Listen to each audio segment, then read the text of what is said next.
ataupun bahasa-bahasa yang disampaikan oleh orang tua kita dulu, bahwa anu bekaja ikulah Belanda tiji ugape gitu ya. Kalau itu bahasa-bahasa seluruh. Nah, tapi hari ini sampai tahun 2021 bahasa-bahasa seperti itu ini tidak relevan lagi. Tidak relevan untuk kita bawa di tahun 2021 gitu ya. Kalau itu masih menjadi acuan kita, Aceh tidak akan bangkit. Syadalun, mantan Wakil Sekretaris Jenderal DPA Partai Aceh, Tengku Muharudin, melakukan manuver politik dengan hijrah ke Partai Perindo. Pendiri sekaligus Ketua Umum Partai Perindo, Haritano Sudibjo, bahkan menunjuk Tengku Muharudin sebagai Ketua DPW Partai Perindo Aceh, menggantikan Hamdani Hamid. Terkait sikap politik Tengku Muharudin, DPA Partai Aceh sudah mengambil sikap, yaitu mengeluarkannya dari kepengurusan partai yang sudah mengantarkannya sebagai anggota DPRA selama 2 periode. Bahkan, pada periode terakhir 2014 hingga 2018, Tengku Muharudin dipercaya sebagai Ketua Dewan Perwakilan Rakyat Aceh. Apa yang sebenarnya membuat mantan Ketua DPRA Tengku Muharudin pindah ke Partai Perindo? Berikut penjelasannya dalam sesi wawancara khusus bersama wartawan harian Serambi Indonesia Mas Rizal dan videografer Serambi On TV Henry di Banda Aceh, Selasa 27 Juli. Assalamualaikum warahmatullahi wabarakatuh. Assalamualaikum. Jumpa lagi bersama saya Mas Rizal, wartawan harian Serambi Indonesia, dalam acara wawancara khusus bersama narasumber yang tak asing lagi bersama kita, yaitu Tengku Muharudin. Assalamualaikum warahmatullahi wabarakatuh. Assalamualaikum warahmatullahi wabarakatuh. Apa kabar, sehat? Alhamdulillah sehat. Baik Tengku, selama ini dalam 2 hari ini nama Tengku santer dibicarakan di media sosial setelah hijrah. Kalau tidak kita melakukan manuver ini ya, betul. Hijrah ke Partai Perindo. Karena semua orang tahu Tengku ini adalah politikus muda yang sukses di Partai Aceh sebelumnya ya. Tiba-tiba hijrah ke Partai Perindo dan Partai Aceh pun mengambil sikap dengan mengeluarkan Tengku dari kepengurusan Partai Aceh. Karena itu dinamika ini kita melihat ada sangat reaktif di masyarakat. Ada apa ini? Ada apa dengan Tengku Muhar? Kenapa tiba-tiba hijrah ke Partai Perindo? Dan semua orang melihat Partai Perindo tidak sama dengan Partai Aceh dalam posisi suara. Kita bilang Partai Perindo belum lolos parlemen threshold. Tiba-tiba Tengku Muhar hijrah ke Partai Perindo. Baik Tengku Muhar, beberapa menit ke depan kita akan berbincang-bincang lebih jauh tentang apa yang mendasari Tengku Muhar hijrah ke Partai Perindo. Untuk itu langsung saja kita mulai wawancara khusus ini Syederalun bersama Tengku Muhar yang sudah hadir di depan kita. Mungkin apa yang mendasari Tengku untuk hijrah ke Partai Perindo sehingga menghebohkan jagat di Aceh? Baik, terima kasih Bang Mas Rizal. Kenapa hijrah ke Partai Perindo gitu ya?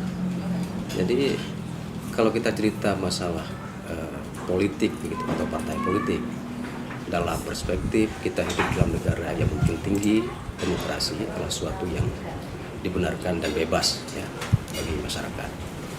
Artinya tertarik bagi saya karena Perindo itu sesuatu yang fenomenal kan kalau kita bilang ya. Artinya kalau Tengku Muhar mungkin masuk ke partai-partai yang lain itu akan dianggap biasa-biasa saja. Tapi menarik kemudian kalau kita melihat dari perolehan suara sebelumnya, Perindo yang pertama tidak terpenuhi seperti yang disampaikan oleh Bang Mas Rizal tadi, yaitu ambang batas ya, parliamentary threshold, yaitu yang disyaratkan 4%. Kemudian juga kita lihat perolehan kursi di Aceh begitu, dari tingkat DPRA-nya, kemudian DPRK, ini juga belum mendapat kursi. Nah, ini kemudian menjadi pertanyaan besar bagi saya. Ada apa? Gitu. Ada apa? Ya, gitu. Ada apa? Kenapa? Gitu ya. Sementara kalau kita lihat landasan ataupun azas dalam partai politik ini sama, bahwa azas partai politik itu adalah Undang-Undang Dasar 1945 dan Pancasila, gitu ya. Tidak kemudian ada landasan ideologi, katakanlah seperti itu, landasan agama dan lain sebagainya. Ini sesuatu yang menurut saya ini ada salah penafsiran gitu di tengah masyarakat. Ini yang menurut saya tertantang ingin menjawab tantangan itu dengan harapan kita bisa mengedukasi masyarakat kita bahwa dalam berpolitik itu kita harus berpolitik santun, berpolitik secara sehat, berkompetisi secara sehat begitu. Tidak kemudian kita terbawa dengan isu-isu hoax yang tidak bisa dipertanggungjawabkan. Jadi ini yang menjadi landasan saya sehingga kemudian saya menerima ajakan tersebut untuk memimpin Perindo Aceh. Begitu Bang. Menerima ajakan. Siap. Artinya diajak. Siapa yang mengajak? Iya. Tentu ada semacam tawaran gitu ya. Dipanggil saya ke Jakarta saat itu, kemudian kita bicara masalah politik Perindo tentunya. Sehingga Ketum menyampaikan bahwa di periode sebelumnya kita hanya coba-coba begitu, cari pengalaman ya. Artinya orang yang kita tempatkan pun kemarin itu ya yang penting terisi begitu ya. Sehingga hasil daripada pilkada dan pileg kemarin itu, sehingga inilah jawaban dari Ketum bahwa kemudian ke depan perlu melakukan evaluasi secara menyeluruh di seluruh Indonesia gitu. Baik untuk pengurusnya, kemudian manajemen barangkali yang sebelumnya yang dianggap masih perlu dievaluasi, ini juga akan terus dievaluasi, yang akhirnya diharapkan goodwill-nya Perindo ke depan kita harapkan bisa terpenuhi ambang batas begitu ya. Kemudian juga bisa bersanding dengan partai-partai politik lokal dan nasional lain yang ada di Aceh dan partai nasional lain yang ada di Indonesia. Artinya bisa kita bilang Partai Perindo all out-nya mulai pemilu kedua ini bagi Perindo. Iya, mudah-mudahan seperti itu. Tekad daripada Ketum, beliau akan coba mengevaluasi secara menyeluruh dan akan bekerja secara all out. Perindo ke depan harus mencapai ambang batas. Baik Tengku, bagaimana Tengku melihat masyarakat Aceh melihat Partai Perindo ini? Apakah ada konotasi negatif dari masyarakat Aceh ketika Perindo ini hadir? Betul. Kalau masyarakat harus saya akui bahwa ada konotasi yang sama. Tapi saya sendiri setelah berjumpa dengan Ketum, ya, merasa saya diajak bergabung dengan Perindo. Itu kata pertama yang disampaikan ke Ketum, gitu. Ketum, saya siap menerima mandat sebagai ketua DPD. Tapi dengan catatan berikan mandat secara penuh, khusus untuk Aceh. Kenapa? Karena Aceh itu punya kearifan lokal. Aceh itu punya kultur yang berbeda dengan provinsi-provinsi lain. Bahwa Aceh itu sudah kita pagari dengan syariat Islam, itu mutlak harus kita hormati dan kita junjung tinggi, gitu ya. Kemudian Aceh juga punya adat istiadat mungkin yang berbeda dengan provinsi-provinsi yang lain, itu juga harus kita junjung tinggi. Aceh itu punya undang-undang pemerintah Aceh, yaitu sebagai lex specialis, itu juga menjadi acuan kita ke depan, sama-sama kita pertahankan dan kita perjuangkan. Jadi saya pikir nggak ada yang salah di sini. Yang salah adalah pemahaman di tengah-tengah masyarakatnya yang salah memahami bahwa Perindo ini punya landasan atau misi-misi tertentu ya dalam masyarakat ini. Jadi itu mungkin menjadi tugas saya selaku ketua dan pengurus-pengurus nantinya yang akan kita bentuk di tingkat DPW dan DPD. Tapi saya yakin seiring dengan waktu masyarakat kita akan lebih cerdas gitu ya, akan lebih dewasa.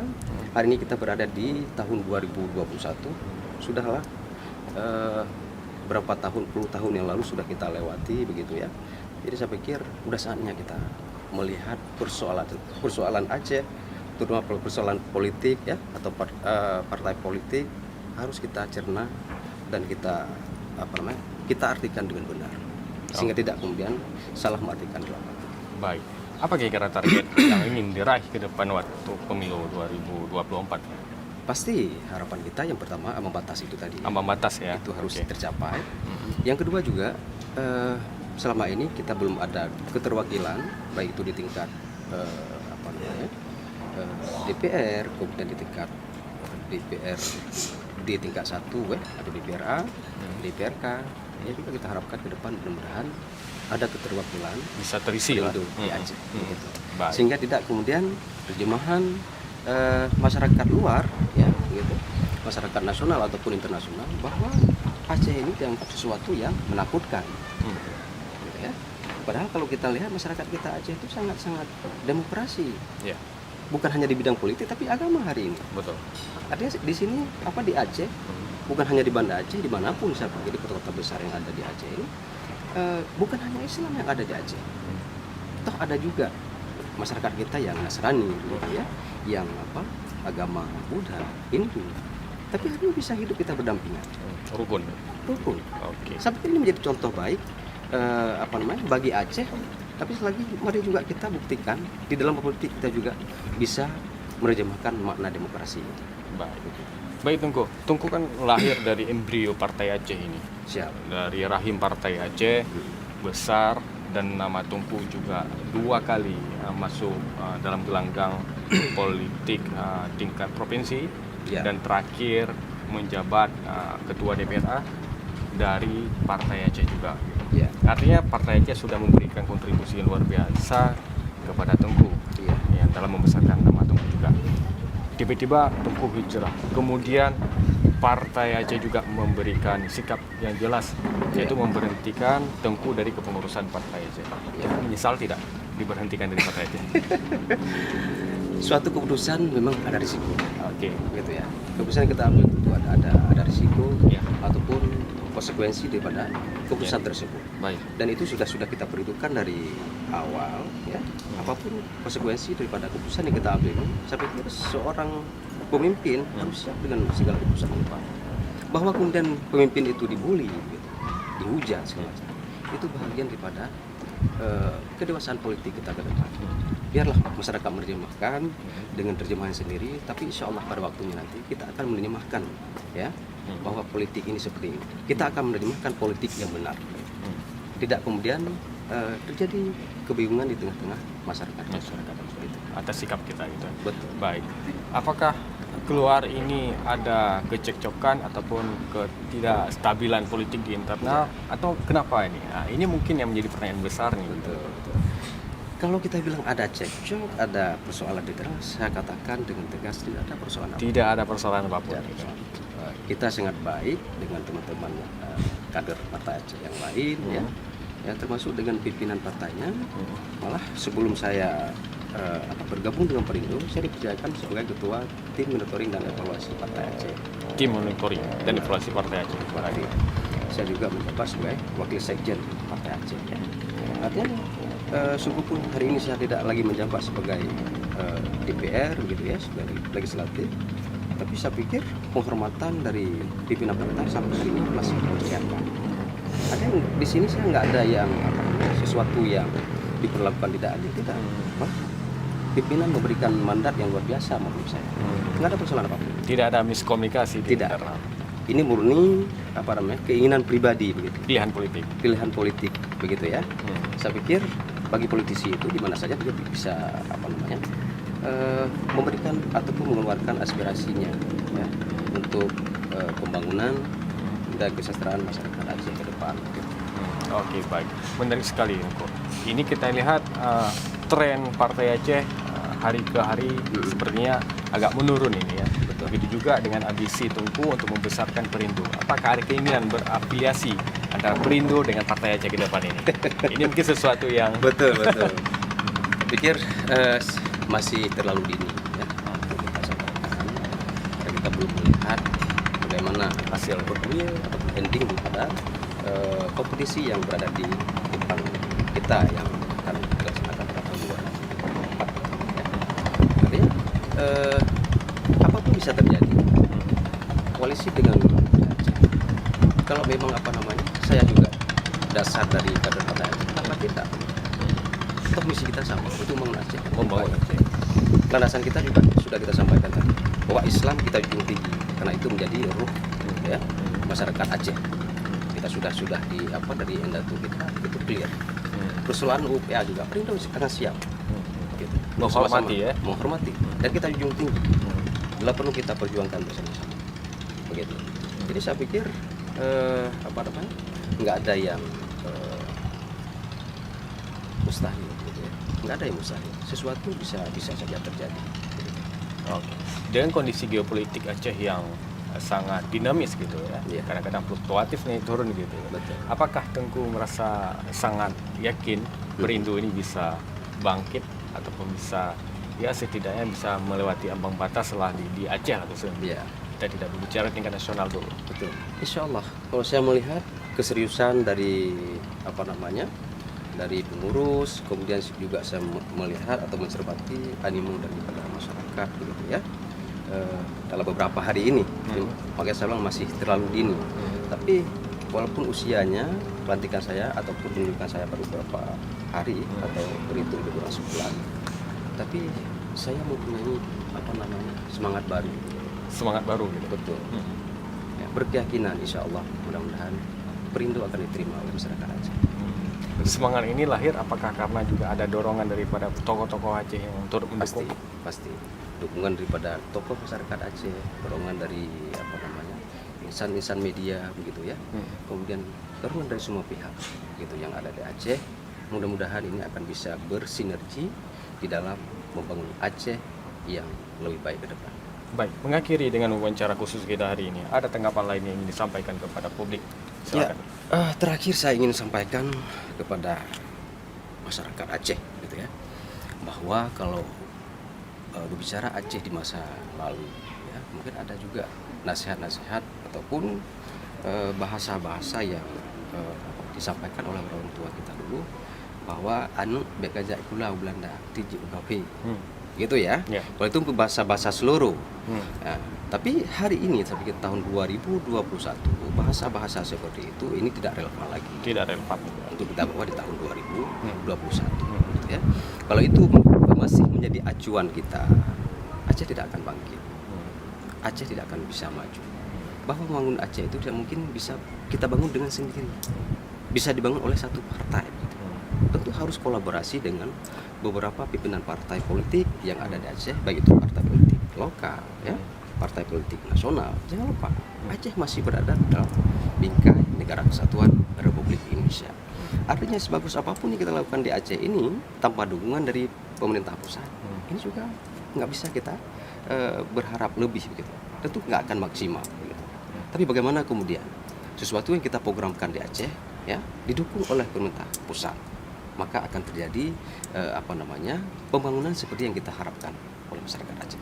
Jadi sekali lagi saya mengajak pada seluruh masyarakat Aceh begitu ya, marilah kita berpolitik dengan berpolitik santun, marilah kita berpolitik dengan sehat ya, berpolitik dengan sukaria gitu ya, tidak berpolitik duka cita gitu. Kita melihat di Aceh setiap ada pesta demokrasi itu akan duka cita terjadi pertumpahan darah gitu ya, terjadi miskomunikasi, putus silaturahmi ya. Ini hanya agenda sukacita harusnya, bukan duka cita. Namanya pesta, sukaria begitu ya. Pesta rakyat begitu. Harusnya rakyat itu harus happy gitu. Rakyatnya harus bebas sebagai fasilitator gitu ya. Yang kemudian kita harapkan dari partai ini juga nanti akan muncul SDM dari Aceh, putra-putra terbaik Aceh yang akan menduduki di tingkat legislatif bahkan di eksekutif kita harapkan seperti itu. Jadi kenapa misalnya partai-partai lain itu bisa memberikan kontribusi terhadap Aceh? Kenapa ini juga? Ini saya pikir menjadi PR besar bagi saya selaku orang yang telah diberikan mandat oleh DPP. Maka terpanggil saya, tertantang begitu untuk menjawab tantangan ini. Sudahlah, kita sudah berada di dimensi yang lebih modern hari ini, gitu ya. Mari kita lihat persoalan dengan jernih, gitu, secara objektif, ya. Tidak kemudian kita dikotomi oleh literasi, gitu ya, yang tidak bisa dipertanggungjawabkan. Ya. Dalam perspektif kita hidup di negara yang demokrasi, ayo kita berpolitik secara santun. Baik.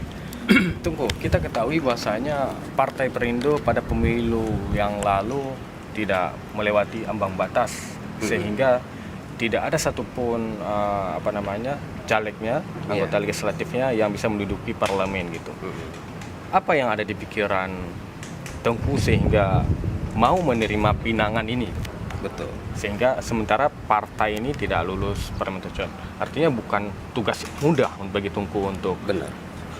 membawa partai ini bisa bersaing dengan partai lain. Mungkin ilustrasi yang ingin saya sampaikan adalah ilustrasi pom bensin ya. Pom bensin. Pekerja pom bensin itu. Ya. Ketika kita berhenti ingin isi bensin itu, langsung mereka menawarkan dari nol Pak ya. Dari nol. Gitu, Ya. ya. Jadi ketika kita mulai dari nol, ini menurut saya ini sesuatu yang menjadi tantangan tersendiri. Gitu. Nah, sambil kita tunggu hasilnya seperti apa. Gitu. Makanya saya tidak ingin berandai-andai, tapi yang jelas saya pikir perolehan suara kemarin dan Perindo tidak mencapai ambang batas. Tentu ini ada sesuatu yang salah. Dan ini harus kita evaluasi. Begitu ya. Saya pikir partai baru dengan usianya baru katakanlah 5 atau 6 tahun seperti itu. Saya pikir ini sesuatu yang tidak berlebihan gitu. Tapi bagaimana kemudian ya kesalahan ataupun kealpaan di periode sebelumnya ini sama-sama kita evaluasi. Tentu tidak mungkin juga bagi Tengku Muhar sendiri. Ini juga harus proaktif kepada seluruh pengurus nantinya yang akan dibentuk, baik itu di tingkat DPW, kemudian tingkat DPD, seterusnya sampai di PC, juga harus bersinergi dengan pengurus yang ada di PBB. Mari sama-sama kita menjawab tantangan tersebut. Bagaimana kemudian kita mengubah stigma ataupun mindset masyarakat kita bahwa partai politik sekali lagi yang kita sampaikan tadi itu kedudukannya sama itu. Tidak ada embel-embel agama seperti itu ya. Tidak ada embel-embel ideologi paham yang yang salah gitu. Jadi ketika cerita Perindo hari ini saya sampaikan juga bahwa yang tergambar di masyarakat Aceh kita bahwa ketuanya itu Nasrani ya katakanlah seperti itu ya. Dalam politik itu nggak ada istilah ingin membawa misi agama, tidak. Agama sudah jelas, Islam sudah mengatur di sini bahwa dalam surat Al-Kafirun itu lakum dinukum waliyadin. Inilah kemudian Aceh itu harus menjadi pelopor terutama untuk partai Perindo ini. Bagaimana kita menerjemahkan lakum dinukum waliyadin itu? Bagaimana kemudian kita menjabarkan fungsi ataupun tugas dan fungsi daripada partai Perindo ini gitu ya ke dalam masyarakat. Tentunya harapan besar dari Perindo ya seperti yang saya sampaikan tadi, kenapa partai lain bisa berkontribusi ke Aceh gitu ya, kenapa Perindo tidak bisa berkontribusi. Di sini saya pikir masyarakat kita harus lebih dewasa menyikapi isu-isu yang menurut saya ke depan ini akan terus ya diisukan dengan isu-isu yang pada akhirnya mungkin akan menjatuhkan Perindo itu di mata masyarakat Aceh kita. Ini saya pikir yang harus kita kita jelaskan pelan-pelan begitu ya. Mudah-mudahan pada akhirnya masyarakat akan memahami. Dari Banda Aceh, Henry Serambi on TV.